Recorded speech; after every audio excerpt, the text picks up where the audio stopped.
முள்ளங்கி பொரியலுங்க.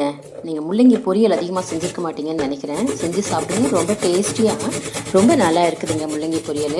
அதுக்கு ஃபுல்லாக முள்ளங்கி இது மாதிரி சீவி வச்சுக்கணும். நம்ம ரொம்ப சிம்பிளாக 2 மினிட்ஸில் இதை செஞ்சிடலாங்க. இந்த பொரியலை சீவி வச்சுட்டு என்னென்ன தேவையான இன்க்ரீடியன்ட்ஸ் காமிச்சிருக்கேன் பாருங்கள்.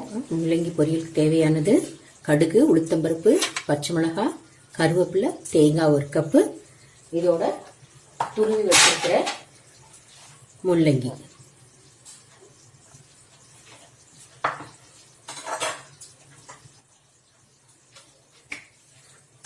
பாருங்க, கடாயில் எண்ணெய் ஊற்றிட்டு